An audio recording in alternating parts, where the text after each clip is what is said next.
Hello, welcome back to the book Harlots. I'm Eliza Mann. I'm AJ Nora. And I'm Safe Spelling.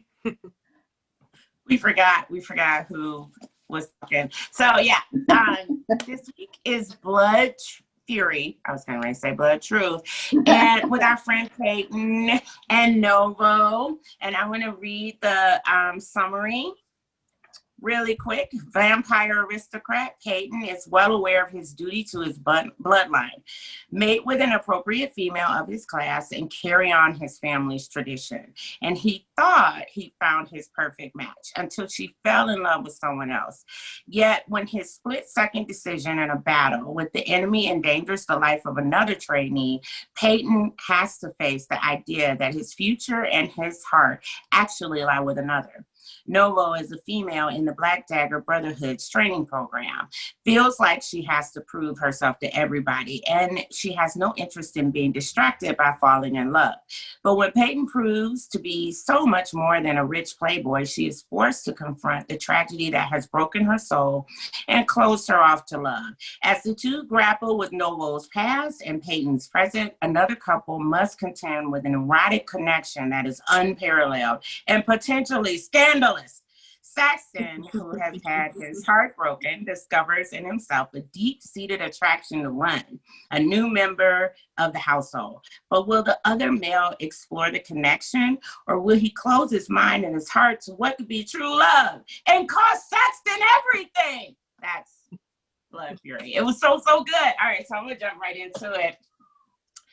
There was a lot of parallels going on in this book. So the first one that I noticed was that Novo and Saxton had like a lot in common. What did you notice first that was so similar between the two of them? AJ or Sage? One of you. Go ahead. Okay. Well, the one thing that comes to mind is the heartbreak that they had for they were both in love with someone that ended up leaving them for a relative, right? So Saxton was in love with Blay, and Blay left him for Quinn. And same thing for Novo. Her, the man that she was in love, or the male that no, he's not even a male. I'm sorry, he's scum. But he was... he left her for her sister. So, I think that was one of the parallels that I saw instantly between the two. Okay. How about you, AJ? Yeah, I mean, I'm trying to think. I don't know. For some reason, all of a sudden I have this serious, blank mind. I can't focus on anything. It's because of what we were talking about. Right. Turn on the podcast. Yeah, talking with his voice today. They were both dealing with past hurt, so they definitely had that going on, and they both, as a result, I think had some insecurity issues because of it. So, Saxton seemed like he was second guessing his, that he was second guessing whether or not that Run was attracted to him, which I think that normally he would have realized that was the case, based on his scent and just his body's reaction. I mean, it wasn't like Run necessarily hid it. He just didn't, really necessarily acknowledge it himself. So, and as far as Novo, she was, left, like Sage said, left for her sister. Oscar was this male that she had that, serviced her in eating, and it was just a mess, big old mess. Nut butter. Yes. And Oscar's he's just not even a male. He's just an ass. So so unworthy. I noticed a couple of things in addition to the things that you both noticed and mentioned. I noticed a couple of things. First, they both like rough sex, and I was like, that's hot. I was like, oh, these are like really, really good sex scenes. You know, it was like even a shorter book, and I was like, oh my God, I'm overwhelmed with the way that they receive and interact with others sexually. But the other thing that I noticed, and I think I just had a brain fart. Did I just forget what I was about to say? What the fuck? It's contagious. Oh my God, I totally forgot. I know you did that to me. I can't even believe. I feel like I should consult my notes, but I'll remember eventually, and then I'll blurt it out because I have no control over my shit today. So let's move forward though. And while I remember, I need to get control. Have some control about yourself, woman. And then I got this like weird ass voice this week. It's like, hi, I am with Movie Phone. You know, it's just weird. Anyway, so what do you think? We know that when Peyton started, he thought he was in love with someone else, as I just mentioned in the summary. What do you think was the source of Peyton's feelings? I know he talked about it a little bit in the book, but what else was it? Or do you just agree with him? Was that the sole reason? Yeah, I think it was just he had this innate, this thing that was kind of pounded into him that you protect the females of your class, and the fact that he had an intimate relationship with Paradise, not like, I mean, obviously it wasn't sexually intimate, but she was his best friend, and he kind of had some misplaced feelings, I think, for her, because he never was really attracted to her. He just, she was like this, perfect being for him, and realizing that's not really what he needs or wants. Yeah, ultimately. How about you, Sage? Along those lines, I agree. I feel like the relationship that they had together was it was a friendship that developed into just a strong bond between the two. And for somebody like Peyton, he really, the honest truth is, he didn't really treat women other than her with any real respect, right? So he almost had her at this like idealistic level where she's perfect and no one else will come close. But it's so perfect that I can't even get to. Do you know what I mean? So I think a lot of that was just making her like an excuse where that's why he can't see anyone outside of I can't even talk today, outside of her as for a relationship. You know what I mean? Like, sometimes where you kind of idolize something, kind of like when you idolize my obsession with Jensen Ackles. It's like this this being that I'm obsessed with, but he doesn't even know I exist. It's like that type of thing. Are you sure though? Like, I think you should do a few more posts on social media just to test that. It's a daily post. If you guys want to see daily posts of Jensen, they're there. I promise. Okay. I just wanted to make sure you covered all your bases. For me, I think I agree with you guys, but I also think that Peyton just had never been told no before. Like, he went through life being like, heralded with everybody by his father as being like rich, gorgeous, able to, get whatever he wants and be with whoever he wants. And I think the fact that Paradise, went for Craig shocked him. And I think what he was feeling wasn't feelings of love. It was feelings that were resulting from him for the first time in his life having something that he wanted and thought he deserved through his sense of entitlement be taken away from him, because he's like a golden boy, So I think a lot of it had to do with that. Yes, we know that, they were very close and very intimate, but I think maybe that was a little bit of a slap in the face for him. He like, I don't know, I'm gonna prove you wrong. You do want me. So bless his heart. I did grow to like Peyton in this book. So while Peyton is trying to appear unconcerned and as if he didn't want to get attached to Novo in the beginning, what do you think caused that? Like, what was going on with Peyton at that moment? I think that he was caught between what he wants and what was expected of him. So his father, Peyton expected him to mate this another female of this, you know, same or similar class. And, you know, he's like, well, I think part of him thought maybe he was slumming with Novo for a minute. You know, he got over it quickly, and he realized, no, that's not really how I feel. I actually like this person, you know. So and then he just realized, you know, I think fairly quickly that he just did not want what his father wanted for him, because he just had no choices. And with her, he had a choice, you know. But I mean, he realizes with her, he has a choice, but yeah, I don't know. I think he felt like at first, like, well, I'm supposed to be this guy and da da da da da. And then, but anyway. Yeah. Yeah, I get it. How about you, Sage? What are you thinking?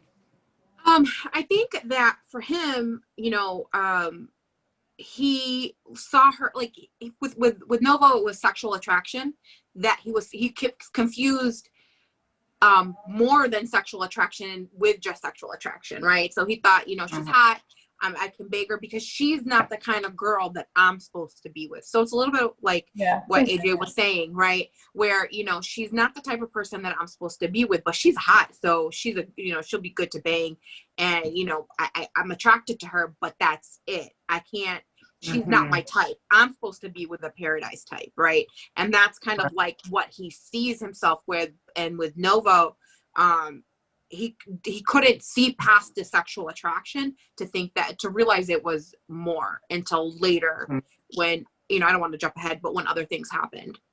Yeah, I totally think he just wasn't in the headspace to see women that weren't you know, the kind of prescribed glamour type for himself. And Nova's just not that. Like, she's stronger, she's smarter, she's, you know, and no shade to the glamour women, but I think she had the freedom to grow into being a fully self-sufficient woman.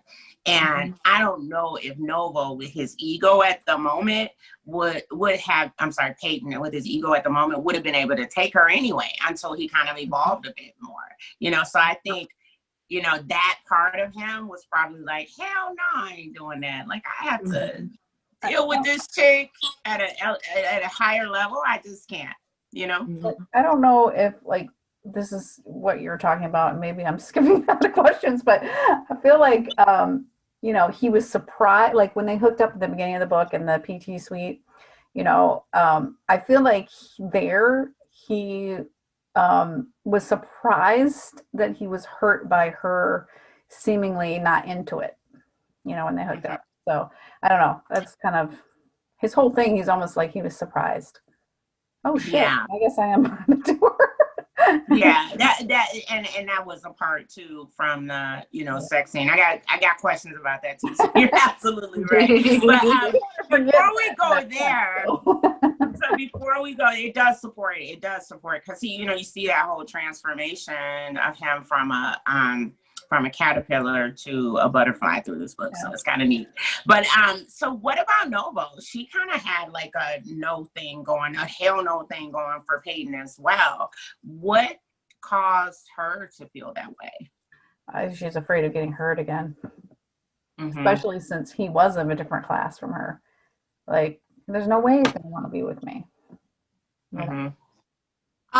Besides that, I think it's, I mean, if you're gonna sit there, if me and another, like, if I was in Novo's place and I would sit there and watch him drool basically over another female, you know, she has self-respect. And you can say whatever we can say about Novo or whatever, but she has self-respect and she knows her worth, you know, like, or at least she pretends she knows her worth, right? And for him to constantly, like, be on Paradise's ass and then, you know, turn and want to, like, have her, you know, like, mess around with her, she's like, no, that's not going to happen. You're not going to just play around with me like I'm, you know, just one of your little like one of your little hoes that you, like, sleep with inside the bathroom at the bar. That's not going to be me, you know, after you've been drooling over this girl all day. That's just not going to happen. And I think that's where it starts. And then, you know, with his arrogance and all of that other stuff, kind of, it makes her kind of, like, push back a little bit as well. Yeah. And in both their cases, we had seen that they were starting to kind of feel things for one another. Um, and it wasn't necessarily respect. It was kind of like, oh, yeah, oh, she looked good. And I think that was happening for a while, and both of them kind of had those back off feelings. In Novo's case, I do think she had been hurt before. In addition to what you guys are saying, right? She had been hurt before, and it was kind of like that perfect love. I feel like she just didn't think it existed. And she was like, and I'm not even willing to try. I have other things to focus on. And the one thing that will be left standing if someone were to leave me again will be my ability to take care of myself, who I am as a person. So that, that was just respect worthy. And Peyton respecting who she was trying to become at the time. So I think hers was a little bit more justified than his, because she's like, I'm not anybody's second fiddle. I will not be that for you. So I like my girl Nova. She was like really ballsy with that. So you mentioned just a moment ago that Peyton was kind of like the whole time, like, oh, let me stare at her all day. Oh, hey, Peyton, Novo, nice ass, right? But immediately after he confessed his love to Paradise, whether that was real or imagined, he got drunk and approached Novo for sex. Should he have done that? Like, what the hell did you feel about him doing that? Go ahead. Right, I'll go first. So see, there's a step in between that, right? So before he confessed, walked out of that room after he confessed, and then literally wasn't drunk, nothing. He bumps right into her and says, "When we gonna fuck?" Like, besides the getting stuck in the training camp and then getting drunk later, and then still trying to approach her for the sex part, it made me so mad that you went and you confessed this feelings that you had for one woman, and then you turn around and like, hey, when are we gonna fuck to Novo? It pissed me the hell off. I want to punch him. So that's how I felt about it. Yeah, we still haven't gotten to the PT suites question. Y'all are like anxious to get to the PT suite. But no, yeah, that was No, I'm talking about before the PT. But for me, that really made me up. Before, I thought that's what you were asking. I'm sorry. No, I'm asking about when after he confessed his love to her, he approached Novo for sex. Yeah. So that's the part that I'm on. I'm sorry, you said get drunk, and I immediately thought about the PT suite. I wasn't thinking. It's fine. So it's yeah, I was really upset because how dare you, treat her like that? You just literally confessed how you felt about this one girl, and then you turn around and do that. It was just wrong. Yeah, but at the same time, I'm glad that he felt a way about her kind of rejecting him at that time too. Like Novo kind of rejected him, in a way. They had sex, but we were in his head through this, and he's just like, why isn't she not into it? Like he's upset. I don't know. I think he got his dessert there. Okay, so now he deserved that, even though that wasn't even what he's still like Nova was thinking. But it's not really two different questions, I don't think. So it was. It totally was. But it's all good. Listen, organic as fuck. Go with it. Roll with it. So now I'm gonna ask the PT suite question, because we all want to get to that apparently. So after he got drunk, I should probably say there was a snowstorm. They were trapped at the training center, and he approached her for sex.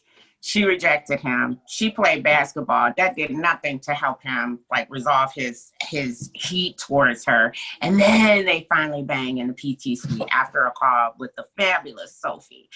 Was he okay to be upset with her that she kind of was in her head and not really into the sex thing? Should Peyton did he have any right to be angry at all?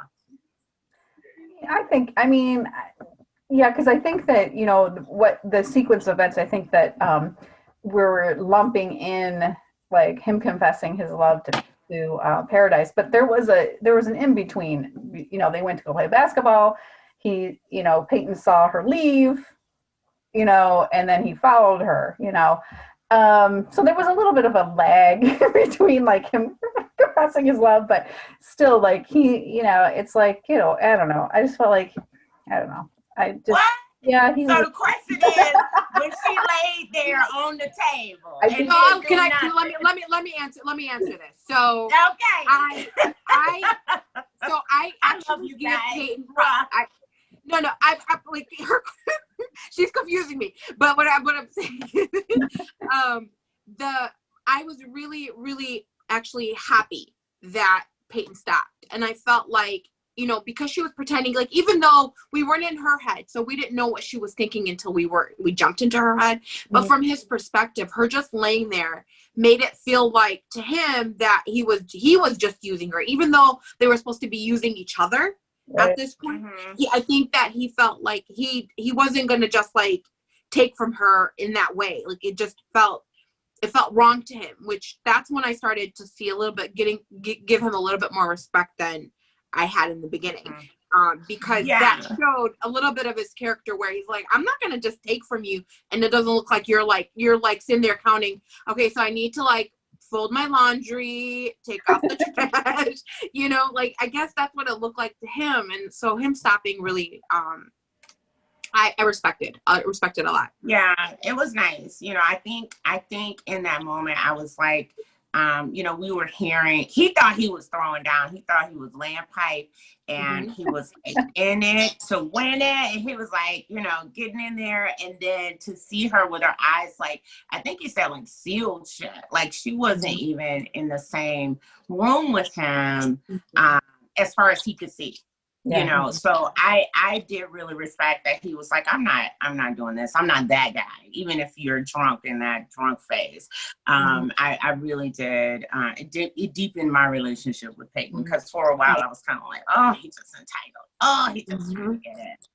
So yeah, I totally agree. AJ, did you want to add something to that? Because I think we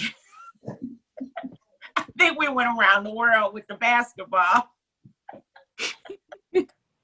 Not really. I mean, I just really, you had more respect for him because he was just like, okay, I'm out of here. He pulls out before he even, finishes. So it's like, he was like really hurt, like genuinely hurt. And it was like, it wasn't just because he felt like he was using her. I don't think he was just like, he felt used himself. Like, when she said he was getting his own medicine thrown back at him, Yeah, I think what gutted him was when she was like, "Oh, did you finish?" Yes. Oh, you done? Oh, you done? Okay, I got it. Yeah, was it good for you? It was kind of like a slap in the face. I felt bad for Peyton. I mean, he kind of deserved it. He kind of deserved it, but at the same time, I felt bad for him too. Well, I think. Okay, so can we talk about how sometimes, Peyton was drunk, and he had like some things that he had done earlier that, like at Telling Paradise he loved him, and he was, in that space. But I think it's hard to say that when someone is intimate with you and they are disregarding of who you are and who you feel, whether they're like, whatever happened, you would enter that bed with them, or in their case, a desk. And, it can be like, like, oh, I'm being used. And whether or not Peyton is a male, that it happened to, I think it just makes you stop and pause, like, oh my God, he feels like a Dixie cup, so I really, really empathize with him on that. And no matter who he was, I think that was a good opportunity for him to do some self-examination. So, all right. So now that we're past the PT suite, finally, they go into the field. I believe it was the next night that they go into the field, and Hex is Nova is paired with John Michael. They seem to have like this really good camaraderie. Huh? John Matthew. You always say Michael. Okay. Sorry, my bad. Get her man's name right, girl. Get her man's name right. My man is locked in a facility right now, so I'm so disrespectful to other people, man. My apologies. But we'll talk about my baby in a minute. But John oh my God, John Matthew and Novo are paired together, and they have like this really good thing going in the field. Do you think that she reminds him of a bit of Hex, and that's why he's like so at ease with her? Yeah, I think so. You know, he knows that she's pretty tight, you know, in the field. You know, she is, you know, she has a moment, you know, where she does something stupid, but but I mean, yeah, I think that they had a good communication going on. They could read each other pretty well. So it seemed like, because you know, when he was giving her direction, you know, without him even talking, she understood what he was saying. So Yeah, yeah, that was good. Good chemistry. What about you, Sage? I agree. Well, she reminds me a lot of Hex, right? So, you know, there's so many similarities with them, with the jaded past, with the you know, and just the type of people they are. They're sensitive, but at the same time they're hard, and and I and they're funny and they're witty, and there's just all this stuff about her, about the two of them that are so aligned. So yeah, I do believe that she reminds him a lot of his wife, and that's probably why they click so well. And he's so easygoing too, you know, like John is such a easygoing. Out of all he's not a brother yet, but he, you know. Yet he better be a brother soon. One day. Right. You know, so out of all of them, he is the most, like, I think next to Blade, the most easygoing.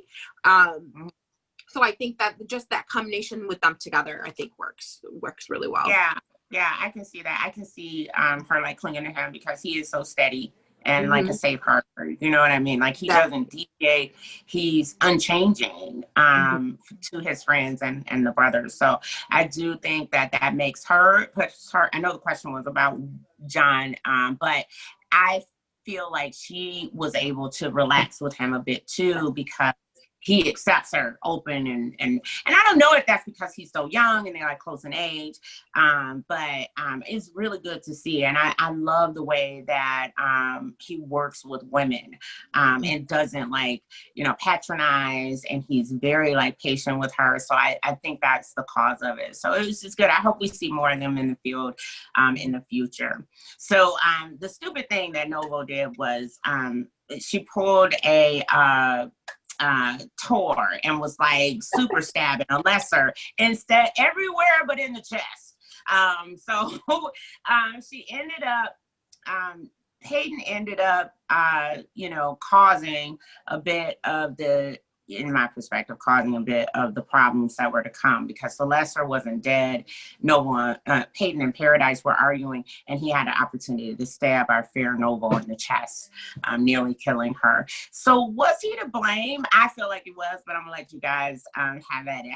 What do you think? This is the thing, Novo, because you're kind of, I don't know if you were in her head. I think we were in her head, and she at some point, you know, and she was like, yeah, I should have just stabbed, because she left the lesser on top of her while, you know, because, you know, when Peyton, you know, tackles Paradise, you know, like, because, you know, even though he shouldn't have, you know, because Paradise was about to kill the lesser to help, you know, to help Novo, you know, and it's like, but yeah, I just left that out.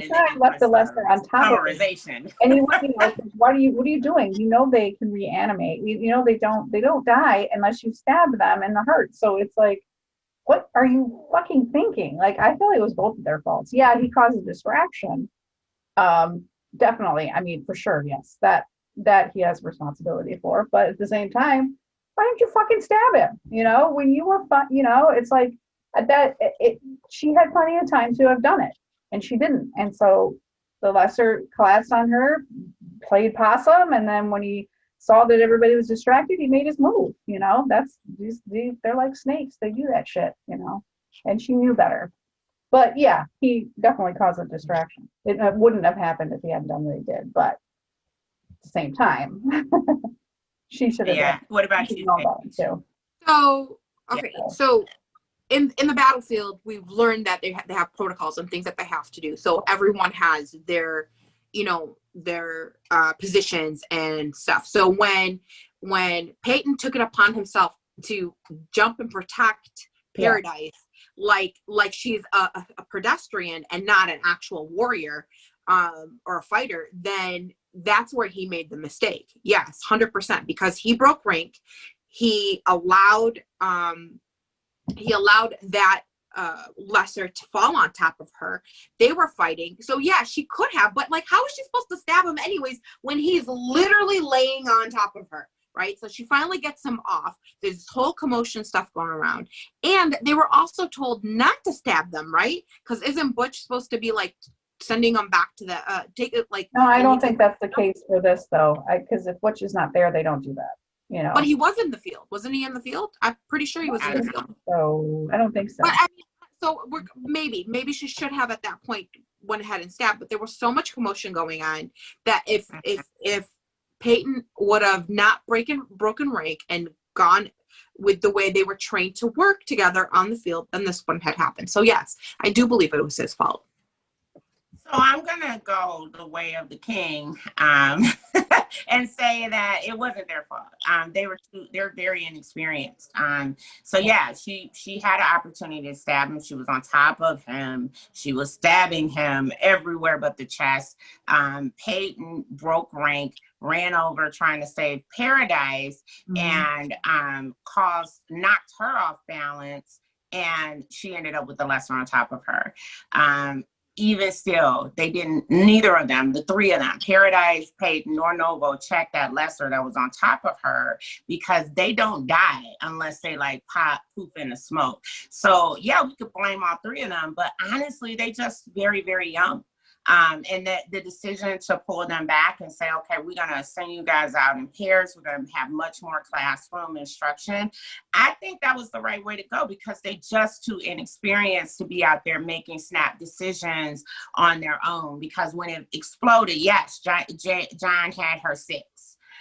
But when he's distracted and doing other things, he can't be responsible for these kids. So I don't think it was any of their fault. I do really believe that, they just inexperienced, and they didn't think about the things that brothers who've been out there fighting for 200 years do. Even John, he's Darius. So he's been there, before again and again. So they're not going to behave like our guys are that have all that experience.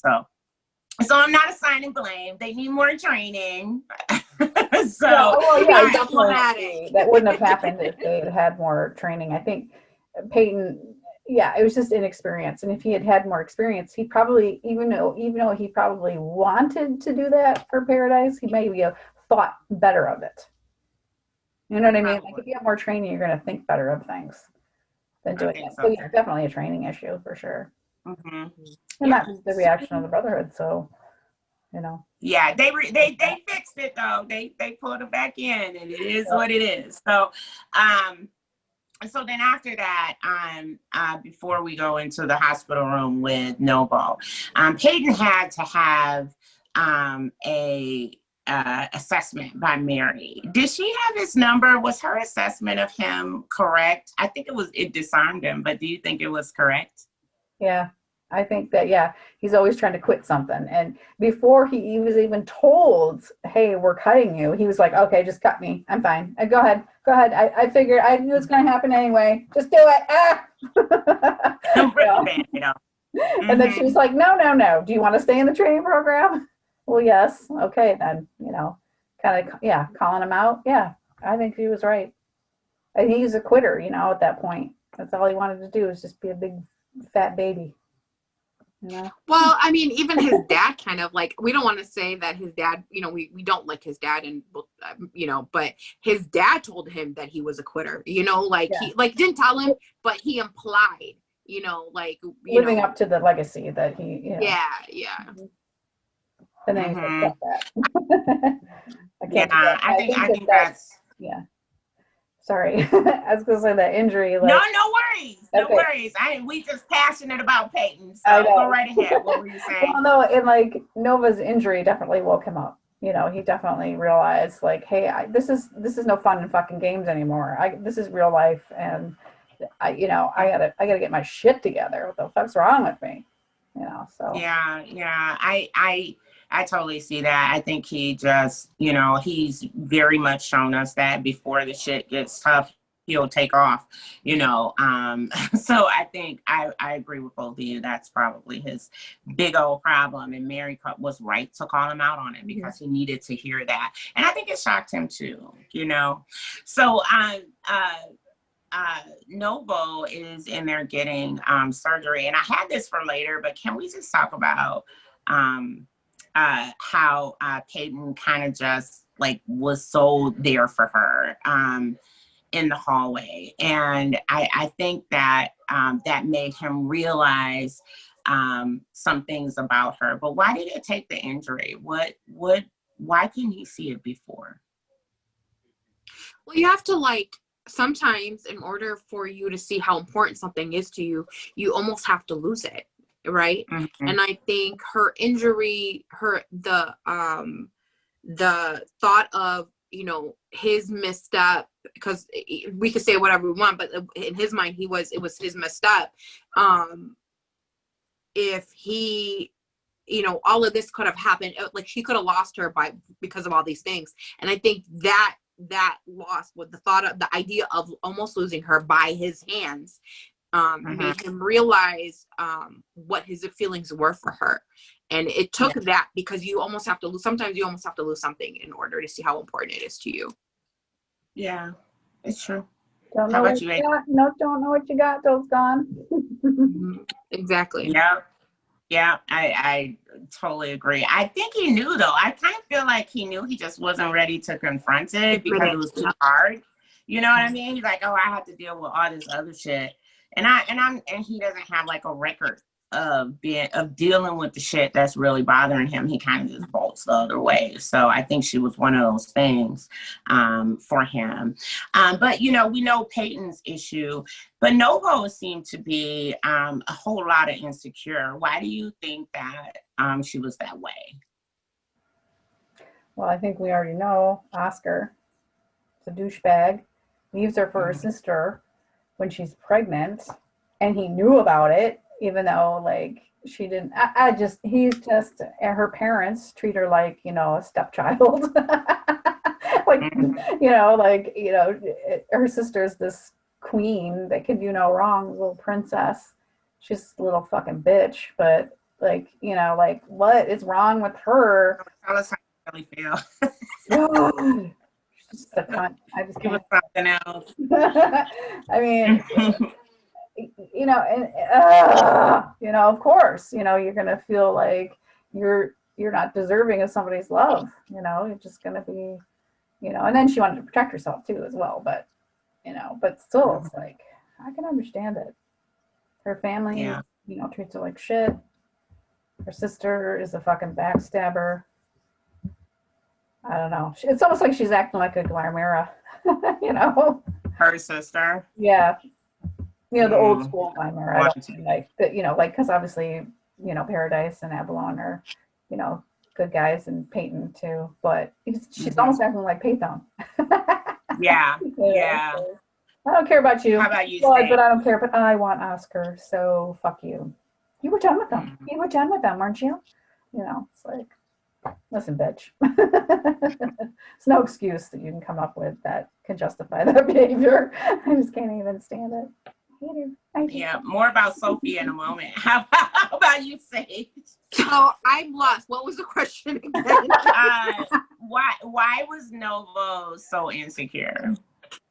A lot of what AJ just said. You know, being dumped, being left for your sister. You know, with all the things that happened with Oscar, really played with her self-worth, right? She pretends that, you know, that she's the strong heart individual, but we know she has all these different self-doubt things because of the things that she's experienced. And I don't want to go too further in until you're done with the, what do you call it? But there was so many things that had happened to her in her past with her relationship with Oscar that made her think that she was not worthy to be with anyone, basically, you know? Mm-hmm. Yeah, I would agree with that. I think, but I do think a lot of her insecurity was in people finding out that she was damaged. So I think in a lot of ways she saw herself as this hurt, scared, lonely person, and then you know, I don't want anybody to see that. So I think a lot of things that she was doing was to deflect from cracks in her facade, because she had this like I don't want people to know how very, very damaged I am. You know, so I think that I think she was more insecure about people finding out who she perceived herself to be, beyond that mask that she put on every day, like being a badass. So I think it was more of a cover, if that makes sense, than actually, like, she did have shit past. But I think she just she wanted to reject that past. And her fear was more related to people finding out how very broken she was. So I don't know. It was so sad. So sad. So, you know, Peyton kind of had moments with her, and we could see he was starting to bond, and Novo kind of ignored it. Like, did she ignore it? Like, why couldn't she tell that he was bonding to her? I don't know. I think she's just too wrapped up in her own shit, you know? She couldn't even, like, there's, like, I almost feel like she felt like, well, there's no way he would ever bond to somebody like me. So, not even just, like, to ignore the scent, whatever. Maybe in her own mind, maybe it's just not on the paper, but just thinking, like, hey, you know, that's, you know, that's just how he smells. But, you know, I mean, just being in total fucking denial about it.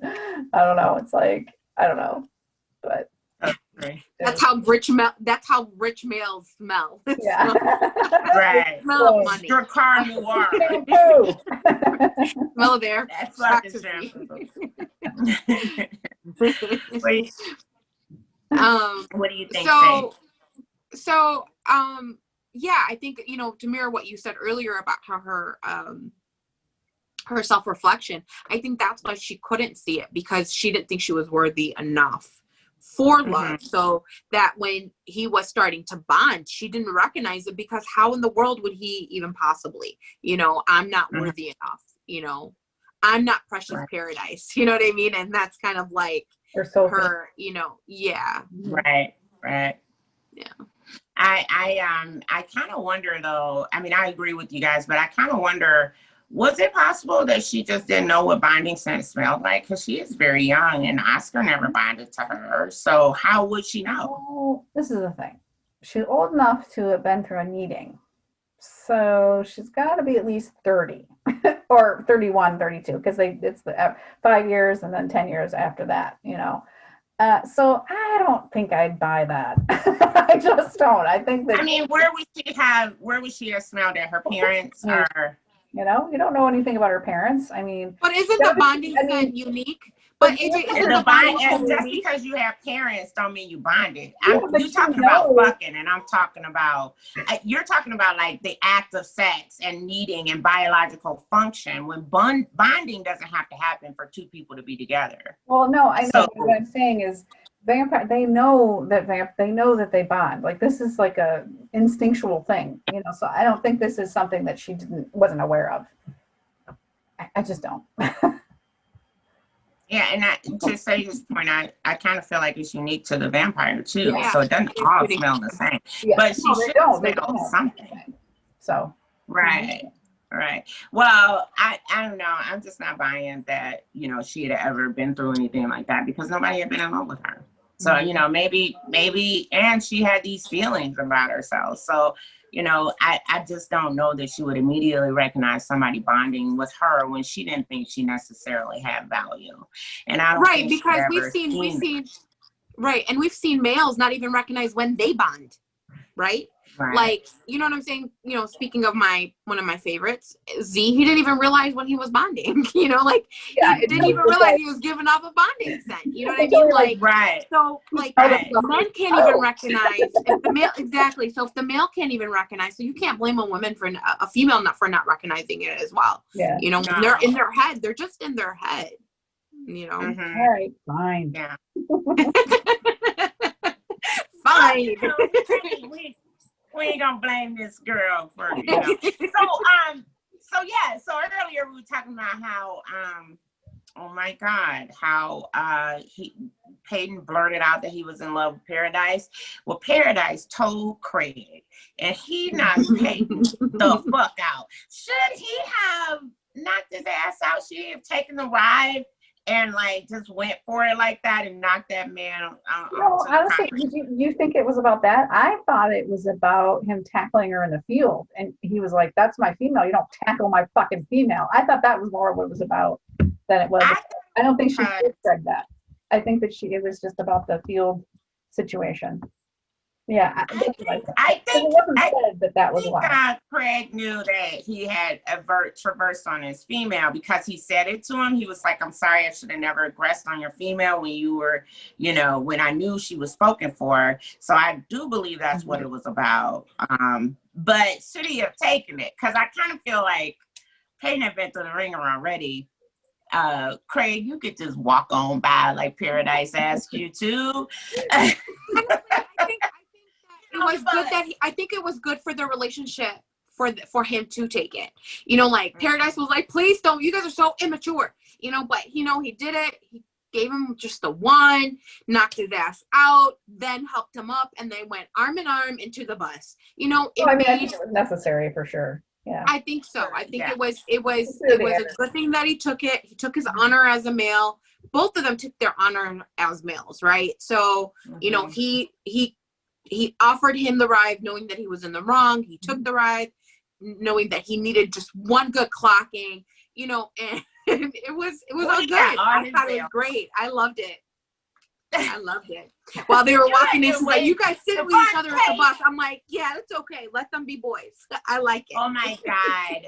That was toxic masculinity at its finest. But I didn't mind it. I was like, okay, well, knock his ass out because he earned it. You know, Payne was just being stupid. So I get it. I think Craig could have walked away, but I don't see him being able to walk away as a bonded male.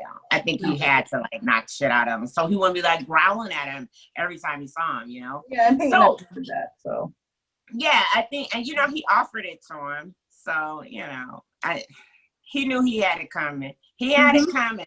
All right. So they, you know, naturally there's that back and forth between the lovers in these books, but I think we all just want to get to the keys, honey. When Peyton, and first she said she was never taking him, but when he took her in there and all that like sexual energy was in there, they ended up banging on the wall, and I was here for it. What did you guys think of their sexcapade at the Keys? hot. And that's the point where like he was like, "Yeah, I'm marking her." Yeah. Yeah. So yeah, that was pretty cool. And so what about you, Sage? You like that knife action with the leather pants? That was awesome. Like, and then she walked around that like even like after they left with like assless chaps, basically. You know what I mean? Pretty much. Having a girl life.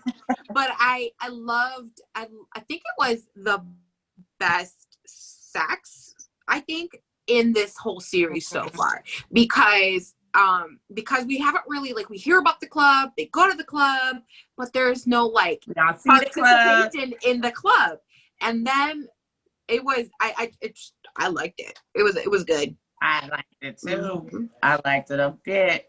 But before they got to the club, you know, we just had to talk about that sex scene first. But before they got to the club, they had encountered, you know, we'd heard Novo talking about how much of a person her sister Sophie is.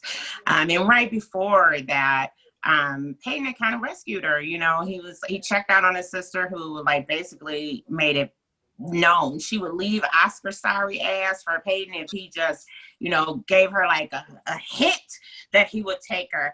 What do we think of Sophie with her tied ass? I think we already covered that. She's a fucking bitch.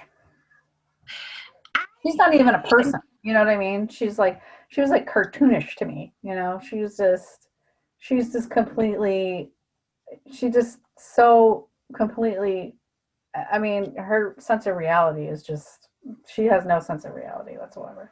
She just wants what she Mhm. wants and doesn't matter who she hurts to get it, you know? Mhm. Like, and Oscar, he's no better. Like, what the fuck is he like hooking up with her sister after he serviced his girlfriend? Like, what the hell's wrong with you? They're both Mhm. idiots. They deserve each other. Bless their heart. How about you, say what you got about Sophie? She, first and foremost, she's an opportunistic person. You know, she's gonna try to get anything that she can get that's better than what she currently has. And also, I think she's watched a little too much reality TV because of all the stuff that she wants to do. Oh my And God. you know, so I really don't like her. I don't like her her behavior to her own sister, her own family. You know, she's so self-absorbed, Mhm. and it's almost like I don't like anything like jealousy almost, right? So anything that her sister has, she wants. Mhm. And it's yeah, it's like the younger, like, you know, you see that a lot of times, you know, when the younger sisters are siblings or sisters, you know, they're competition. And I feel like sometimes that might be Sophie's issue, but regardless, it's not appropriate. And I didn't like her personality at all. Mhm. No, and I thought it was hilarious, that scene where Peyton really insulted Oscar, and it was hilarious. And then, you know, she was Mhm. trying to take over Peyton. As soon as she saw him, she was just like, "Oh, come and talk to me," and da da da da da da da. And then he's just like, "Oh, bitch, I don't want anything to do with you. You're a fucking cunt." Like, I don't even like. He was just like, "Step the fuck away from me." You know, I thought that Yeah, was. I'm just gonna say it, and I know y'all probably not gonna agree with me, but I felt really sorry for Sophie. She was a bitch, but I just don't think she had any sense of worth. Everything that she's wanted was something that was outside of herself. She kind of didn't know who she was, and because of like you mentioned social media and reality TV, I feel like a lot of her life was spent. She wasn't rich, you know, and she wasn't as good looking as Novo. And I just feel like a lot of her life was spent in comparison. And you see that a lot with young people because, you know, the things that they see show, you know, their value, right? So if you have a new bag, if you have the wedding of the century, that means you're a valuable person. And I think that like really skewed her ability to even relate to Novo or anyone else, you know. So and I don't feel that bad for her, but I do think that that is a lot of what happened to her because, you know, you see it all the time. People just get like caught up in, you know, things that aren't necessarily real. And then you never really try to find true happiness. So you're probably right. Her and Oscar are never going to be happy because she's always going to be reaching for more The next best because thing, yeah. she doesn't have a sense of self, you know, and that's kind of fucked up. Bless her heart. Well, maybe not. Adult. So along the lines of fucked up people, let's talk about Peyton, Peyton's father. What you think of that dude? Douchebag, penis head. I want to knee him in the balls. How about that? So when I literally, when I was writing my notes, I said I wanted to knee him in the balls after he spoke to Novo. Like, Yeah, like he's just, yeah, I just really disliked him. Yeah, he was typical Glamira, but what confused me about him was he wasn't like he didn't have a reason to be a dick. Like a lot of the Glamira families, like we saw with in the last book, God, I can't think of her name, but the girl that was murdered in the hotel. I'm sorry, in the apartment condo, her mother, like, you know, was bereft because she was ostracized. And you see that a lot. Like, a lot of people are obsessed with that. But he didn't have any fucking reason to be upset. He still had all this money. He had all this standing in the community. Like, life was all right. Like, yeah, he lost his wife, but so many other people did. Like, there was no evidence reason for him to be treating Peyton like that. So I'm like, what the fuck is your deal? So he was especially a horrible person because he didn't even have a reason. Yeah. You know, that was. Yeah. It's just the whole, like, treating their children like they're possessions as opposed to people, you know, that have feelings, that might want to do things for themselves. And, you know, it's like, yeah. And Alishon, you're talking about Alishon's parents. Yes. So, like, yeah, they're just idiots. I mean, they're just not even people. Like, you know, no, I mean, you can't even, why would you treat somebody like that? Just because you're afraid of what somebody else thinks? I mean, grow the hell up. I mean, what is this? You know, I don't get it. That's the problem with most of the people, most of the Glimera, right? That's a social class where, you know, you have an expectation there's an expectation of their social class, and anything be underneath that makes them feel like they would be ostracized, right? They'll be talked about, and you know, they don't want that. They want to stay at that level and that level of respect. And I don't agree with it, but that's just how they are. Yeah. Mm-hmm. Yeah, they just don't see the value of others, and it's so fucked up. I don't think we done with seeing them. You know, they'll always be around, like, you know, pain in the ass. It's just like all those murders, and not all of them are gone. Right? Damn it. So you know, it's an older way of thinking. Like, because I'm kind of curious to how old Paython is. I mean, comparison, like Abalone, I don't think he's as old as Paython. You know, because his Shalon had died in childbirth. And you know what I mean? And you know, Paradise remembered it. So he can't be that old, you know, and they can't be, you know, 700-800 years old. You know, they gotta be, you know, 400 or 500 years old, maybe less, you know. So I think it's a generational thing too. So Paython could be 700, you know, 750. He could be fucking old. And so he has this older way of thinking. And I think, you know, like even Elise's father, like, you know, was like, okay, you can still go to school, you know what I mean? Like, he, you know, he wasn't so bad, you know, as, you know, Alishon's parents, I assume, probably a little older. So I don't know, they were both, I don't know, I think it's a generational thing too. I think we'll see less of it as the generation. I they're just assholes. That's what I was just gonna say. I don't agree, because they have an idea of what their children are supposed to behave and what their statuses of everyone is supposed to be. And if you don't stay at that part, then you're not appropriate, and then you're an embarrassment to me. So I'm gonna get rid of you. You know, and that's basically what it comes down to. I think if that were the case, Lash would have been a decent human or a decent vampire, and he just was not. Like, he thought very similarly to that. Like, you don't belong if you're not Glimera. Well, even, you know, Peyton thought that, and then he realized, no, that's not how I want to be. That's So yeah, but that's it would be nice if it was but see, that's exposure to something that's to people that are not at your class, right? So that's a problem with the Glimera. They stay within their little bubble, and everybody else is beneath them, you know, and they have a sense of entitlement. Yeah. You know, I mean, they have a sense of entitlement that they can take over the king. You know, like they can make him step down, and I can be king because I can do it because I'm Glimera. You know, they have this sense of entitlement. They wouldn't want that fucking job. No. I don't even know why they want it. Why do you want that shit? Oh my God, poor Wrath. You wouldn't. They wouldn't even know. I mean, think about it. They would not, because the way, you know, Wrath is so hands-on with the war and stuff like that. Those Glimera were so out of touch with it. There's no way they could have led.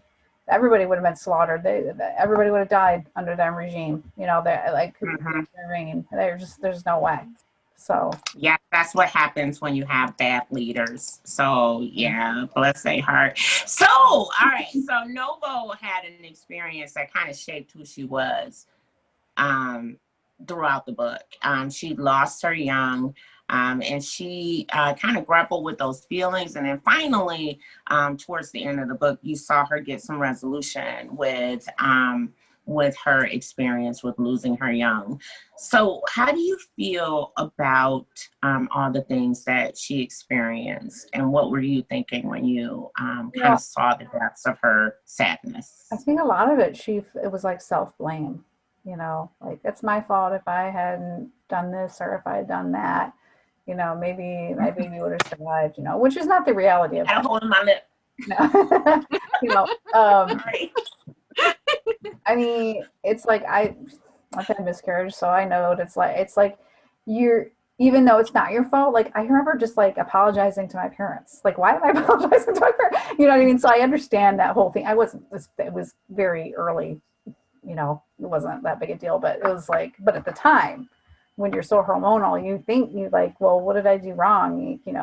And you feel like you find yourself like apologizing for it. So I kind of understand where she was coming from. I thought that was a real feeling, I thought it was really realistic, actually. So, yeah. But yeah, definitely would shape the way you are because you feel like it was your fault. Even though I think rationally she knew it wasn't. It's just emotionally. Not that. Yeah. Mm-hmm. Yeah, How about you, Say? I agree. If reading that scene and reading what she went through alone, in that kitchen, miscarrying on her own, that was really, really sad, and heartbreaking for her to deal with. And it made us really understand why she is so like a mess on the inside and so hard on the outside, because of all of that self-blame. And if I was weak, she said that she was weak, and not being the distress of losing Oscar and all of this stuff caused me to lose my baby. And that, to hold that guilt, because sadness over a dude made me lose my young. And that was really sad and hard for her to deal with. So it really does explain how her personality is shaped and how she came together as the strong, person that pretends that she doesn't care about anything, that she puts that hard shell, that hard casing around her, so that no one can ever hurt her like the way she was hurt at that point. Yeah. And it's really understandable. So it is. I think we still like, even in reality, we see people. I think until the most recent news of child losses and miscarriages, in current times, that's when people kind of started talking about it. So it wasn't something that people felt like they had an outlet for. So to read this now, today, it was very different than when I read it before. Yes, I felt bad for her, but then I don't think I could see how the connection to everybody and how, a miscarriage can impact you so well, I think particularly because it was devastating. Yeah. She was so far. So, one of the things that, I really appreciated about it was that it was handled so well. I did appreciate that perspective, and seeing her being able to name her young and, kind of be able to finally send her off onto the fade. I think that was really beautiful. What were you saying, AJ? Yeah, she definitely needed closure there, and I think that helped her heal. She wasn't really dealing with it. And this thing with Peyton and all of her emotions that it was bringing up, helped her kind of like realize that she had to kind of not close the chapter, but she had to let it go, let some of that anger and hurt and, fear. And even Peyton was like, you need to name her, and that was the sweetest thing. Like he was the sweet, like, he was such a surprise, like he was totally, he was like, you need to name her. And she's kind of almost like, why? And he's like, she's part of you, she was part of you. So I think that was really sweet, and how he helped her with that. And, and that, I don't know. I liked it. I don't know. It was sweet, but so speaking of Peyton, he is 8 inches. That put puts him dead Where's the ruler? last. Where's the ruler? It puts him dead last on the dickometer. So I just want to point that out. He's a bit shorter, and so he pulled the short straw. Can we all agree with that? He's 8 inches. I think so. Oh, there it goes. Yeah, it's significantly Well, smaller comparatively, than like what did we hear? 12, 15 inches before? 15? What? 15 is the Nobody was biggest. 15, 12. Can you Yeah, imagine? we didn't get Butch. Did we get Butch? We didn't get his measurements. We did not get his Clearly. measurements, but according to Marissa, it's like up to here. He has Well, no yeah, gauge. navel. 0 gauge. So we can't even go off that.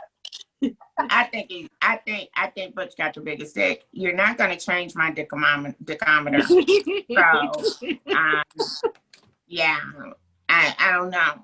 Anyway, so we had another couple in the book, Run and Saxon, who I just adore. So it seemed like when we meet Run, he kind of sees things as, always going to go the wrong way, even though he has evidence, to the contrary of that. Like he has his niece in his life and things like that. He just feels like he can't see it. Why do you think he always kind of Eeyores his way around and sees things as a glass half empty right at the start? What are we looking at, Dick? What is Dick on the screen? It's a dick. I'm trying to understand what that is not any of the guys that we've read about in this book. Not a one. Not and one. I wouldn't even be reading if they dicks were that small. I'm just telling you that right now. Trying to understand. Okay. All right. So Run. Why does he see it? I think for Run, he was he was in service his whole life, right? So from being in service to working, on the field of that home that he was, that were his employer for most of his life, or the path that he was, basically working, fighting for a living, right? He felt like he always had a purpose, almost, right? And I think coming to live in this grand place where he just couldn't figure out where he belonged, and I think that made it harder because he didn't know what to do with himself. They wouldn't let him wash his own clothes. He wouldn't let him do anything, and that made him feel like he just didn't fit in, How about you, AJ? Or did you answer already? Or were you showing us the dick? You were showing us the dick. So what's your thoughts? What's your thoughts on Run? Are you still back on Peyton's paltry 8 inches? Peyton. Run's so sweet. He's just like such a regular guy, and he didn't have a lot of self-worth, so he it's just, but I think Saxon really brought out the worthiness in him. At first he was like, Saxon was he just thought Saxon was judging him, and he's like, whatever gave you that idea? Like, I'm not at all, It's like, well, I couldn't sign the papers, and Saxon was like, no, but your drawing was so beautiful, and it's just, I was struck by you. Yeah, I do think I think he just hadn't had a lot of opportunities to see the positive, and it seemed like he was thrust into this world of excess, and he still wasn't a part of it. So I think it was his realism. The reality of his world was that he'd had to work for every little scrap that he'd ever received. So I think that that just prevented him from having hope that people would see him, just as an individual. So even when he needed something to do and he just went outside and started shoveling his snow, he thought he was going to get in trouble. And what do you guys think about that? Like, why do you think he thought he was going to get in trouble for shoveling a walkway? I don't know. That kind of confused me. I didn't really understand why. I mean, why would anybody care? Like, Wrath was like, I don't even know what the fuck. Right. We are back. We had a little bit of technical difficulties. It must have been talking about run finance. So, say you were saying, the question was, why did Run think he was going to get in trouble for shoveling the snow? More or less, what I was saying was that he's always been in service, so he's always had to work and take care of himself and his family, basically, essentially, because we learned about his past, and we know that, you know, in order to save his family, he had to like go into service and like fighting rings and stuff. So he's always had a purpose. Yeah. He's always had to take care of himself, and then in this household, he can't do anything for himself, can't wash his clothes, you know. He feels awkward in this place where he second guesses everything that he does, from like how he holds his fork and spoon, and then, you know, so, you know, he was like, I'm gonna go shovel the snow, and you know, whatever. So when he does that, the person that he feels like has been judging him the whole time, Saxon, sees him. So when he gets called to wrath, he assumes, you know, he's in trouble. So I think it's his feeling out of place, and feeling that you know, that he just doesn't belong, made him feel like he was going to get in trouble for doing that, because everything in that household is in order, and we know that Fritz doesn't let anyone do anything that is something a doggy can do. So, you know. Yeah, I agree with that. I kind of felt like, in addition to Saxon, I think he probably thought that my God, Fritz, I got people messing with me. He probably thought that my family ain't right. He probably thought that Fritz had like a lot of authority in the household too. So, you know, everything has an order, everything has a place, and he kind of like the last person, the interloper that came in and kind of, you know, got in the way. So I think he was very much insecure about his place, his standing, and his role in the world. He felt that he didn't have one. So totes agree. And he fine, but, you know, I don't think that had anything to do with the question. I just wanted to spout that out. But say it again, you know. Well, Saxon, with his cute self, I think we've been rooting for him for a long, long time. Did Saxon's past with Blade make him second guess Run's reaction to him or attraction to him? Yeah, I think he just didn't want to get himself in a position that, you know, he was going to get hurt again, you know? Yeah. So, you know, kind of a little bit like Novo in that respect, you know, he just was like, he wanted to protect himself. He never thought he could feel that way again about a male. And, you know, he just, you know, so he was just kind of like, you know, being awkward and insecure. They were so adorable because they both were awkward and insecure, and they kind of dancing around their feelings. And so it was finally, you know, Saxon went and confronted him, you know, at the mansion, like, I like you. And then, you know, Ron's like, I like you too. So, you know, they hooked up. Like you a lot. What about you, say? I agree. They both were, well, they both felt like the other was kind of judging them, I think, right? So, and when you feel like the other person is not, you know, you have feelings for this person. So, you know, Saxon thought Run was straight. He had no idea that he was having these feelings for him. And poor Saxon has such a hard time expressing how not Saxon, I'm sorry, Run has such a hard time expressing how he feels. And you have this Spitfire Saxon like coming at him like, it's fine. You know, I know who I am. I know how I live my lifestyle. I don't need you to judge me. And that's like almost in an attack mode.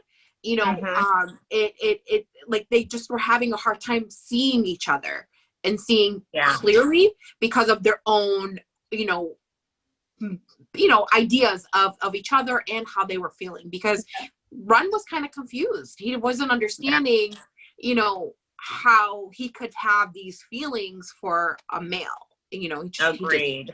You know, agreed. I think I very much think that had a lot to do with it, because, you know, you get that second layer. So does this boy like me? But then also, is he straight? You know, so I think in addition to Saxon being hurt before, he also was like dancing across that whole like field of this guy. I don't know for sure if he's into guys, and you know, I think that has to add an extra layer of fear. So I think that very much impacted Saxon, and he like, I ain't gonna get my hopes up, and I have this wall up. I'm just not ready to move past that unless I'm clear. You know? But ironically, it was Ron that kind of convinced him to kind of go for it, because, you know, he saw Ron in such a different way than Ron sees himself. You know, he saw him as this very courageous guy that, you know, is just, you know, has a big heart, and, you know, what he did for his niece. And he thought that was, he was incredible to him. And he's like, you show such courage. And he told him about, you know, his past, and about how he was in that fighting ring and stuff like that. And it took a lot of guts for him to tell him that, because he really did feel like Saxon was going to judge him for it. And Saxon didn't really react quite the right way. You know, he just didn't know what to say. He just was kind of dumbfounded by it. And then he goes and confronts him. I know I already said this before, but I just thought it was really sweet. He was just like, you know, you gave me the courage to tell you how I feel. And I really did. Okay. It was good. It was good. We moving ahead though, but so before we get there, let's talk about Ron's reaction to finding out that he was actually attracted to a male. That was something that seemed to surprise him. And I think we did talk about this a little bit before, but let's talk about it again because it was so special. So what do you guys think? What did you guys think of that? So are you talking about when he comes to the audience house and he, like, you know, throws him up against the counter? Well, not that part. Likes it rough. It's a little early there. But when they first kissed, that he was like feeling some things. Like his dick was hard in the truck. That's where I am. And they were leaving Miniana's house. And they found and Ron had an erection. And he didn't know where that came from. So that's the part that I'm on right now. Oh, okay. Well, I mean, even before that moment, Ron notices Saxon's scent, and he says to himself, "That's a strange thing for me to reckon or pay attention to on a male." Like even from there, like from that moment, there was things that were happening, and he wasn't understanding why he was intrigued by this person, why he enjoyed that man's scent. You know, that was things that not a manly male would have thought in his perspective. Right? So that surprise was kind of cute, and I liked seeing him coming into his own, and he actually recognized his feelings because of making sure that he doesn't hurt, like, was so sweet. So he doesn't hurt the Saxton. He actually recognized his feelings out loud, because he probably wouldn't have said anything had they not had that confrontation, you know? The big one where he was like, I'm proud of who I am. He was like, wait. That's not what I was talking about. Yeah. So is that after the audience house screwing? No, that was before. No, that was before the audience house, because they kissed at his at the, you know, Rev's old apartment. they kissed there, and then that's the audience house. Yeah, so I'm in the right place then, because we started talking about the screwing at the audience house, and I'm like, where the fuck am I? No, I didn't say anything about that. How do we feel about Saxton and Ron's first kiss? It was sweet. He's like, can I kiss you? And he's like, yeah, I think you can. I accept it. I thought it was. And I think at that point, maybe Ron was curious as to why he was having those feelings, and he wanted to explore it, you know. Yeah, I really enjoyed that kiss. It was very sweet. All right, and then what about the first sex scene? Now we're at the audience house growing. Oh, well, I think we already covered that, so. We did not. You covered it. I liked it. I was like, I'm here for it. Where I could watch that again and again. It was all good. So what about you, Sage? I agree. I liked the take charge part of Run. That was kind of like, I mean, he was just aggressive and really like take charge. And I mean, just for somebody that was exploring, he was just all in, like, I could do this, you know? Yeah. And I liked it. I did too. I like that he has stopped being afraid of who he was. And anytime you see someone like come into a relationship and they're like very apprehensive, and then finally they get that relief and that that energy comes to a head, and it's like, woo! I thoroughly enjoyed it, as you guys can tell. Yeah, and So, you know, and Saxon's take of it was that, yeah, he was aggressive, yeah, he was this, but he was also very sweet and also, you know, gentle in a way, you know. Yeah, he was everything. Yeah, it was affectionate. It's everything. Aggressive and affectionate. Yes, he was both of those things. So so let's get back to because we could spend all night talking about their sex scene, and you know, so Saxon said he always had a soft spot for strays. Do you think, was he referring to Blay? Was he referring to himself? Who was he talking about in that moment? You know, I think he was talking about Run, but I think in some ways, you know, earlier in the series, we see that Quinn really likes Saxon, you know, so, and Saxon kind of was kind to him, you know, and I think that also correlated to that relationship as well. So anyway, oh no, she's back. I know. We thought we were having technical difficulties again. I'm sorry. We lost your whole response. Mine? Yeah. Well, we lost it. I don't know if they can hear it. I don't know. I don't know what's going on. It's good night. I know well, that. I saw like Sage freeze, but you didn't. So that's weird. I don't know. Okay. Anyway. All right. It's good. I think it got You think it got yours? Yeah. All right. So I can't remember what I said now. Playback. We'll find out. Yes. Good luck, everybody. All right, Sage. What about you? My internet's wonky today. I don't know what is up. But Wait, I don't know what question I'm answering. Oh, honey, the question was, he was talking about Run. But he said, I have a soft spot for strays. Who all was he talking about in that moment? You know, honestly, I don't know. I mean, Blay really wasn't a stray. Quinn, and I know, but Quinn was, and you know, that could very well be Quinn. But we don't really I don't feel like we've seen enough to say that, you know, to see where that was coming from. I didn't make the connection other than Quinn. Yeah, I think Saxon has always tried to save people. Not just Blay and Quinn and fixing things for them.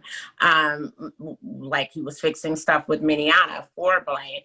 I think he was just talking about his life in general. I don't think he meant you know, it to be demeaning, but he's always wanted to fix things for people. Like even when we first meet Saxon, he's helping, I can't remember which lady it was. Elena. He was helping Elena. But a revenge too. So because he had intercepted that letter from Elena. Mm-hmm. Yeah. So he was helping Elena and yeah. Did you want to finish, or are you good? I'm good. All right. So so I think that's what he was referring to, not necessarily like any of his lovers or mates. More, he's always tried to help people, and I think that's very much who he is as a person. So when he saw Run needing to kind of find his way, I think that's what he was referring to, and his need to help people fix things. So Ron doesn't think of himself as fitting in. We just talked about that a little bit. He talks about his bedroom being like a guest room, even though there's not really guest rooms, as I mentioned. They'll be filled eventually.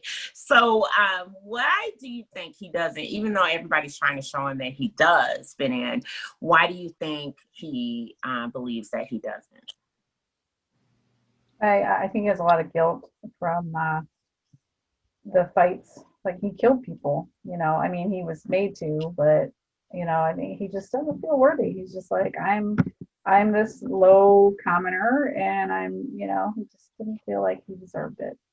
So it's sad, actually, because he was actually such a nice person, a genuine person. So Yeah. What about you, Sage?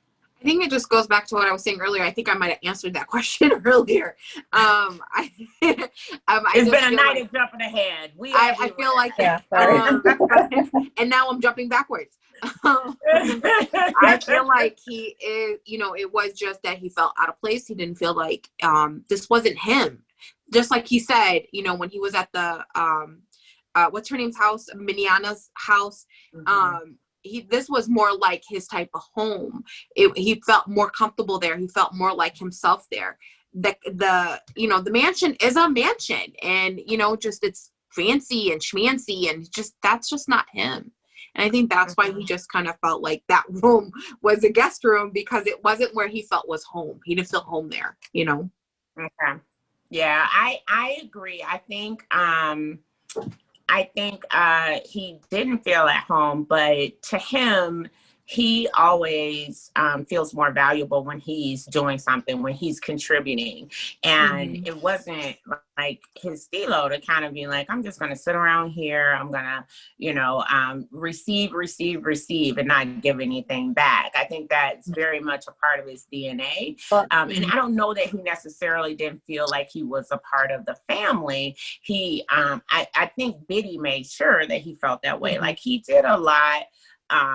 He did a lot of interacting with her, like putting the puzzles together every night. So I don't know that he necessarily didn't feel like he was a part of the family, but I think the lack of contribution to the well-being of the household, like, really threw him, because that just wasn't where he was from. But I gotta say that I could sit around and not lift a finger and not care.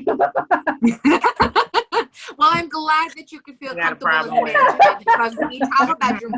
Got a problem with it. I would be like, Fritz, all I want to do is every now and then I want to make a pie, and then I'm good. I can sit down all day. I'm gonna go. I'll be in the billiard room, and me and Lassiter watching Golden Girl reruns like every weekend. So they did have a great relationship building there. And I think all of our hearts dropped when Saxon came back, right when they were getting into their groove, and found basically the love of his life laying in a pool of his own blood on Minnie's kitchen floor.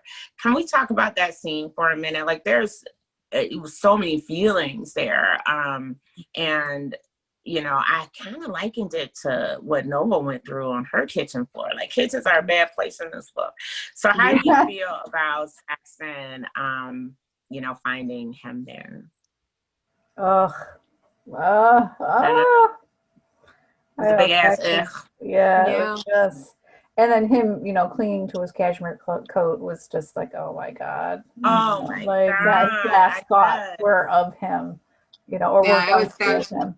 And his smell, oh, I loved it. I didn't love it, because it was heartbreaking, but I did love, like, the whole scene, like, just showed how far Saxon had fallen and how fast, and how awesome Blay was to him, like, to, like, support him like that. Like, that whole scene was like a whole bundle of emotion. What you got on that, Sage? I agree. But Blay's shown his character, like, all along. He's always been such a great person, and and I didn't expect any less from him to be there as a support for Saxon during that, and the household. I love how everyone in the household always pays each other the respect for their mate. No matter what's happening, they are all there. They were all there to hold his hand. They were all there to reassure him. They were all there to take charge, because somebody needed to take charge at that moment, and he had lost his wits completely at this point, you know, poor guy. Yeah. And I you know, so that whole scene was just heart-wrenching to be in Saxon's head, to feel his feelings of the loss that he was, you know, freaking out about, and him not being able to hear, like that was good, really right there. I was like, it really was. I was all in tears, like it was. Not crying. I'm a grown ass woman. I was in there not crying to her life. You know, I almost feel like he couldn't hear because he was screaming himself. You know, and that was what it was. He just didn't realize he was. You know, I didn't see it as screaming. I saw it as like, you know how you like get so upset that you have that ringing in your head. Yeah, so, like blood rushing in your ears. Yeah. Yep. Yeah. That's how it's like a ringing, blood rushing when that comes with like anxiety and anger. He must have been feeling both of those, right? Because somebody tried to take the love of his life from him, and what if he's dead? Because he looked very much dead on that floor. Oh my God, I was just blown away. Before we get to what Saxon did, can we just talk about my girl Biddy being so supportive when she gave him that stuffed animal? Oh my God. Is she not like the glue that fucking holds family together?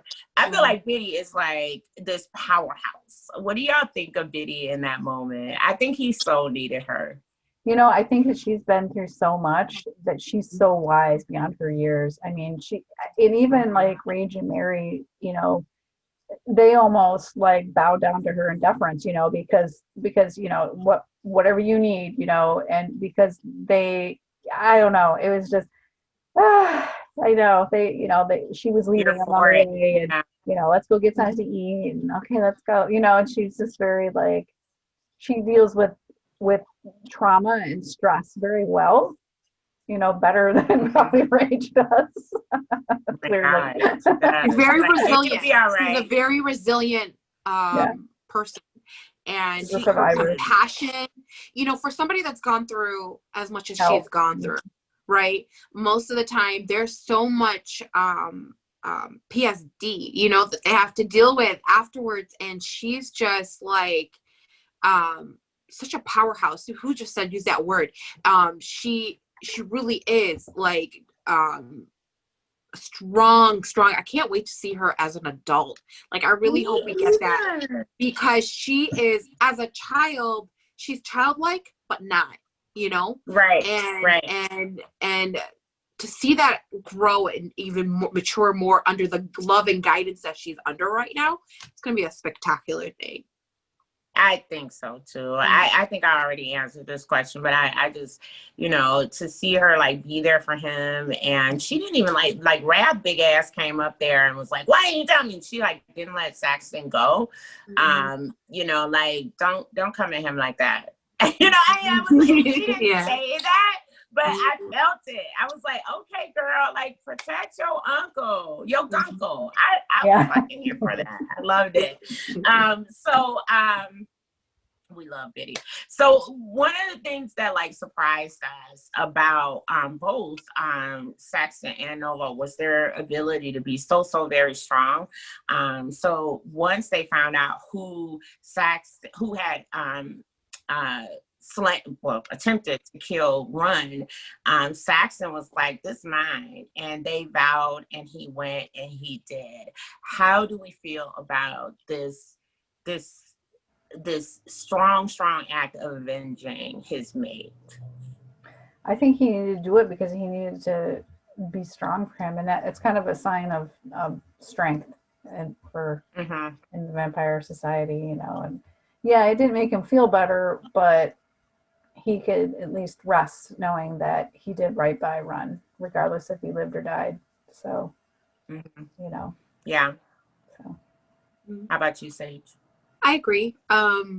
It was surprising, really. I'm not gonna lie. It was really surprising to see that part of his character. because he is strong, but kind of like mellow, you know, like when in the book with him and Blay were dating, you know, he was just beat up by these two humans, and he, you know, and Blay was the one that went to take revenge. Not Blay, I'm sorry, Quinn was the one that went to take revenge, right? So it didn't seem like it was part of his nature, but it shows that true love and it gives you a sense of strength that you just don't necessarily think you have. And I think that love that he has for Run really fueled that need to honor him and honor you know, the disloyalty that he received. I don't know if that makes sense, but yeah, No, that's I what I know. was It saying. did. Like, I get that. I personally think that I didn't expect it, but I did kind of, right? Because that was like the love of his life, and the way he fell apart when he saw him land there. I think he could have done anything in that moment. So it did make sense for him to go and avenge him. Not only did he have to do it, because they were just going to keep coming after Minnie again and again. And Run wasn't in a place to do it. And Saxon was like, I'm going to do this because this is the man that I love, and you will never hurt my family, you know, because he had waited for so very long to have that, you know, something that, you know, that took all his own, a love of his own. It was very apropos when he went outside and threw up. I'm like, I would have threw up too. But, you know, he did it. He got through it. And I think they needed it, and he did what was needed for his family. I was very, very, very upstanding of Saxon, again, being that person that is always going to try to save people. Yeah, Very it's cool. like, and it's part of the old laws, you know, it's that you avenge, Mhm. you know, that's what you do. So Yeah, and how cool was it that Quinn was there for him again, like with this avenging thing? He like held old boy's throat, and what I didn't expect though, I didn't expect Saxon to use his actual teeth to rip the second guy's throat out. That part was surprising. Like, he had the dagger, and I don't know whose dagger it was, but I thought that was pretty fucking cool. But I think it was he Quinn. ripped the guy's throat out. Yeah, I think it was Quinn. He left it on the table, and then he picked it up, and then he. Yeah, I don't remember. I don't think they said who it was. I think I didn't see it, you know. But anyway, so the point was he ripped his throat out. I was like, get it, Sax. Love him. Get it. All right, so couple people we got talked about before we get out of here. First up is Manny. I never seen Manny smoke any weed. I loved it. I feel like it's time for him to have another book. Manny is this cool ass dude that's like in the background. What y'all think of him in this book? Yeah, he was just funny because he was like, you know, he was yelling at Peyton and Novo for like smoking. And then he's like, okay, give me that. Right, give me that. You don't know what you're doing with that. Because I'm smoking it. Because I got the shit. I love him. I want him to be my doctor. Me too. And we would probably like get along exactly like the brothers, because I'm like a strong advocate that I know all, and you can't. Who are you with those medical degrees? So I just want to hang out with him one good time so I can have a good old Manny argument. But then the other guy, my guy, who's been screaming in pain for several books. I just can't take it. I have been in agony. I don't know if y'all have any feelings about Asel being in that room and everybody just like, oh my God, he's screaming. What's going on with him? What y'all think about that? Don't nobody care about me. I don't know. It's almost comical. Like, I know it's upsets Not you. comical. I can't help it because they're like, oh, there goes Asel again. You know? Every time I hear it, it rips my heart out. I know. It's sad. I'm not gonna say it's not sad, but every time the way, you know, it would be like in the middle of something that's going on in the in the clinic, and then it's like, oh, that was him. Asel trapped in a fucking. I know. Well, yeah, and you got Lucas down there. You know how I feel about that shit. don't care about Lucas. I mean, Lucas is in the middle of his, like, okay, listen, you can be mad about it all, you know, as much, I get it. But at the same time, at least you're seeing him get some progress, right? We got to see him. Was that progress? It's not progress. Somebody assessed that he clearly had lost all of his scruples by now, and nobody like did anything. They just No. You're talking You're about talking about Lucas. Estelle. I was talking about Lucas. She Oh, mentioned I'm Lucas. sorry. I just immediately jumped to the defensive. Go on, speak about Lucas. She got all defensive. But she mentioned Lucas, and what I was saying was at least we get to see that he is getting his therapy, his progress is working. All we get from poor Estelle is he's screaming again and again, screaming like a madman. And I'm like, somebody go in there and check on my man and make sure he all right. Didn't nobody make sure he was all right. Estelle, I'm here for you, and we're gonna be talking to you next week. And I personally can't wait. So with that being said, are there any closing remarks about Blood Fury and our boy Pepe, little Pepe? Well, compared to the rest of the brothers, he is little, but He is little. Well, we've only heard 2 numbers. The rest has Well, been the thing is, he might be shorter, but who said he wasn't fatter? she said he has a lot of girth. She did say he has a lot of girth. So I mean, Grower. sometimes that's all you need. is a grower. I don't know. He seemed like he know what to do, even if it is 8 inches. He know what to do with it. And on that note, Okay, that's above average for a man. Just saying. above average. but they But are if we wanted vampires. real men. They are vampires. They are 6'4" If we wanted to real 6'8". men, right? If we wanted real men, we'd read contemporary romance. You know what? Not normal. 8 inches That's my is point. plenty.